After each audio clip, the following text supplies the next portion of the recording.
Ladies and gentlemen, distinguished guests, may I request all of you to kindly rise for the state song, the cherished tribute to the spirit of Andhra Pradesh. May I request all of you to please stand for Ma Telugu Talliki.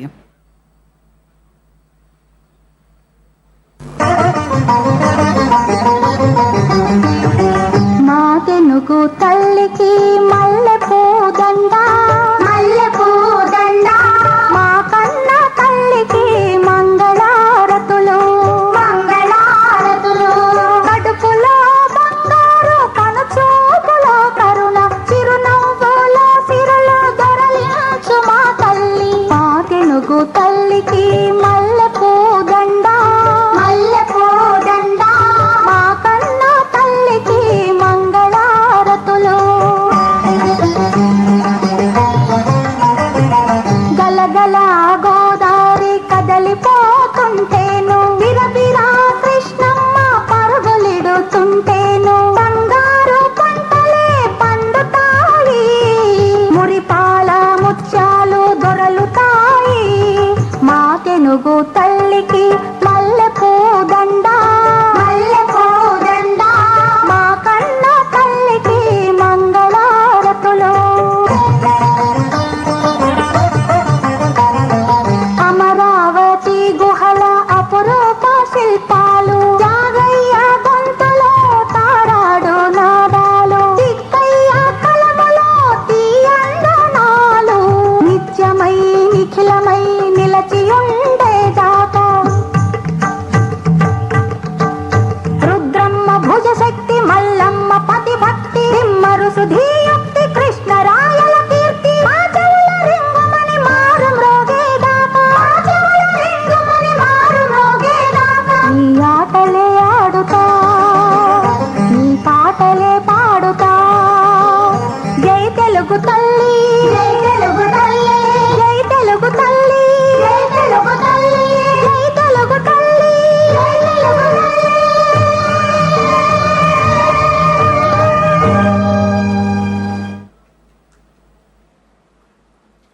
What a fitting way to begin this morning as we break ground in the heartland of Andhra Pradesh. That spirit you just heard is exactly what we are here to build for today.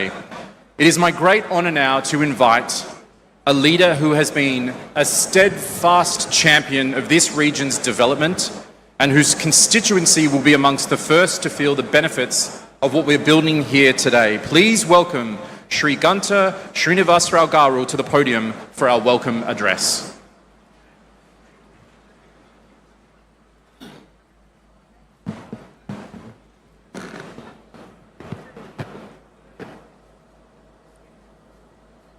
ముందుగా ఒక historical event ఇది భీమిలి విశాఖపట్నం ఆంధ్రప్రదేశ్ కాదు భారతదేశానికే ఒక మరపురాని రోజు. మనకి ఏదైనా ఒక చిన్న సమాచారం కావాలన్నా లేదు ఒక డౌట్ వచ్చినా ఏ విషయం మనకు తెలుసుకోవాలన్నా మనం ముందు చూసేది గూగుల్. అటువంటి గూగుల్ మన ప్రాంతానికి రావటం ఈరోజు ఆ గ్రౌండ్ బ్రేకింగ్ సెరమనీకి మన విజనరీ లీడర్ ముఖ్యమంత్రి గారు చంద్రబాబు నాయుడు గారితో పాటు కేంద్ర రైల్వే మంత్రి ఐటీ మంత్రి ఆయనతో పాటు అతిరథ మహారథులందరూ కూడా ఈ కార్యక్రమానికి విచ్చేసి ఈ కార్యక్రమాన్ని ఇంత దిగ్విజయం చేసినందుకు స్థానిక శాసనసభ్యుడిగా మీ అందరికి కూడా మనస్ఫూర్తిగా ధన్యవాదాలు అభినందనలు తెలియజేసుకుంటా ఉన్నాను. విశాఖపట్నం ఒక సిటీ ఆఫ్ డెస్టినీ, ఒక హ్యాపెనింగ్ ప్లేస్, ఒక ఫైనాన్షియల్ క్యాపిటల్, ఏషియాలోనే ఫాస్టెస్ట్ గ్రోయింగ్ సిటీ. ఏదైతే గూగుల్ చీఫ్ సుందర పిచ్చయ్య గారు చెప్పినట్టుగా ఒక అందమైన కోస్టల్ సిటీ, అటువంటి కోస్టల్ సిటీలో outside America $15 billion investment తోటి ఒక గిగావాటు ఇది ఇక్కడ డేటా సెంటర్ పెట్టడం అనేది బహుశా నాకు తెలిసి ఆఫ్టర్ ఇండిపెండెన్స్ భారతదేశంలో ఇంత పెద్ద మొత్తంలో ఎఫ్డిఐ ఒక ప్రాంతానికి రావటం మొట్టమొదటిసారిగా ఇదే అని చెప్పి అందరూ అనుకుంటా ఉన్నాం. అటువంటి ఒక హిస్టారికల్ ఈవెంట్కి ఇది వేదిక కావటం, మరి అందరూ కూడా పాల్గొనేందుకు మరొకసారి మనస్ఫూర్తిగా ధన్యవాదాలు తెలియజేసుకుంటూ మామూలుగా గౌరవ ముఖ్యమంత్రి గారు కానీ లేకపోతే యువ నాయకులు లోకేష్ బాబు గారు కానీ వేదికపైన ఇతర పెద్దలందరికీ కూడా తెలిసిన విషయమే. ఏదైనా ఒక విజన్ ఉంటే దానికి యాక్షన్ కానీ తోడైతే అది ఒక reality. Vision with action can change the world. ఆ యాక్షన్ కానీ లేకపోతే అది కేవలం ఒక థియరీగా ఉంటుంది.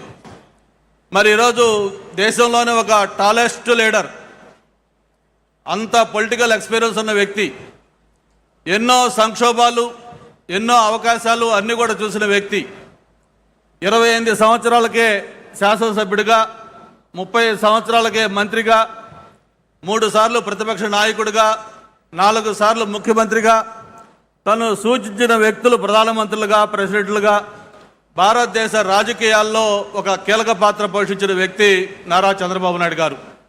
ఆయన ఏంటో ఈరోజు మనం కొత్తగా చెప్పుకోనవసరం లేదు. ఎవరైనా ఉమ్మడి ఆంధ్రప్రదేశ్లో హైదరాబాద్ నగరానికి వెళ్తే ప్రతి ప్రాంతంలో ప్రతి చోట కూడా చంద్రబాబు నాయుడు గారి ముద్ర స్పష్టంగా కనిపిస్తూ ఉంటుంది.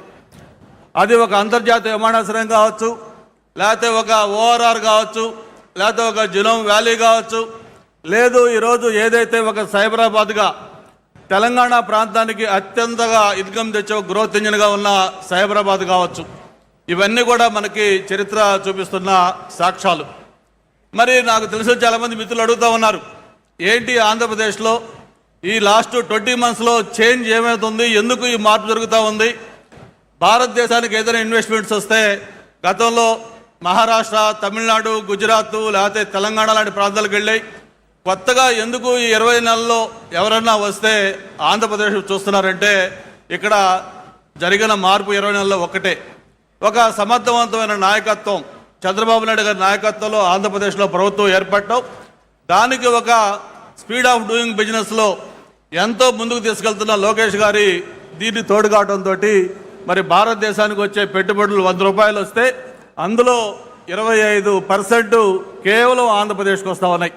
అయితే ఇక్కడ శాసనసభ్యుడిగా నాకు సంతోషం ఏంటంటే ఏదైతే ఆంధ్రప్రదేశ్కి వస్తూ ఉన్నాయో అందులో 30% అగైన్ విశాఖపట్నానికి, ఎస్పెషలీ భీమిలికి వస్తూ ఉన్నాయి. ఐటీ కానీ, టూరిజం కానీ, లేకపోతే హౌసింగ్ కానీ, ఎనీథింగ్ మొత్తం చూసుకుంటే ఈ ప్రాంతానికి వస్తూ ఉన్నాయి. ఇది ఒక గ్లోబల్ హబ్గా మారిపోతూ ఉంది. ఇటువంటి ప్రాంతానికి మరిన్ని ఇండస్ట్రీస్ కూడా రావాలని, భవిష్యత్తులో ఇక్కడున్న యువత ఏదైతే ఉన్నారో వాళ్ళందరూ కూడా ఎక్కడికో వెళ్లకుండా ఇక్కడే స్థానికంగా వాళ్ళకు ఉద్యోగ అవకాశాలు కల్పించే విధంగా తయారు కావాలని కూడా ఈ ప్రాంతం అంతా కూడా అభివృద్ధి చేయాలని కోరుకుంటూ, త్వరలోనే మనకు పక్కనే సివిల్ ఏవియేషన్ మినిస్టర్ గారు కూడా ఉన్నారు. ఏదైతే ఒక భోగాపురం ఇంటర్నేషనల్ ఎయిర్పోర్ట్ ఉందో త్వరలోనే అది కూడా ప్రారంభం కాబోతూ ఉంది. వన్స్ ఇంటర్నేషనల్ ఎయిర్పోర్ట్ కానీ ఇక్కడ స్టార్ట్ అయిన తర్వాత ఇక అభివృద్ధికి పరుగులు ఎలా తీస్తుందో మనం ఊహించుకోవచ్చు. మరి ఈ సందర్భంగా నేను ఒకటే చెప్తూ ఫైనల్గా క్లోజ్ చేస్తూ ఉన్నాను.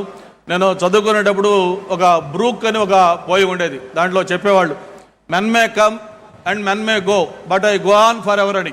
మరి గవర్నమెంట్స్ వస్తూ ఉంటాయి, ఎలక్షన్లో రకరకాల రిజల్ట్స్ వస్తూ ఉంటాయి, బట్ ఏది ఏమైనా కూడా ఒక చరిత్రలో నిలిచే విధంగా ఈరోజు మొన్ననే నక్కపల్లిలో మెటల్ 1,00,000 కోట్ల ఇన్వెస్ట్మెంట్ తోటి, ఈరోజు 1,35,000 కోట్లతో ఇక్కడ గూగుల్, ఇలా చెప్పుకుంటా పోతే మనకు చరిత్రకి సాక్ష్యాలుగా ఒక ఆనవాళ్ళుగా మనకి ఎన్ని కనిపిస్తూ ఉన్నాయి. హిస్టరీలో ఎప్పుడు కూడా ఒక చరిత్ర ఎప్పుడు లిఖించే విధంగా ఈ కార్యక్రమాలు జరుగుతూ ఉన్నాయి. అది కేవలం చంద్రబాబు నాయుడు గారి నాయకత్వంలో, యువ నాయకులు లోకేష్ బాబు గారి సహకారంతో ఇవన్నీ కూడా సాధ్యమైనవి అని చెప్పి కూడా మరొకసారి తెలియజేసుకుంటూ, స్థానిక శాసనసభ్యుడిగా మరొకసారి ఇంత హిస్టారికల్ ఈవెంట్లో పాల్గొని ఒక స్వాగతోపన్యాసం ఇచ్చే అవకాశం కల్పించినందుకు మరొకసారి వేదిక పైన పెద్దలకి, ఇక్కడికి విచ్చేసిన ప్రతి ఒక్కరికి కూడా పేరు పేరున ధన్యవాదాలు. Thank you. జై హింద్.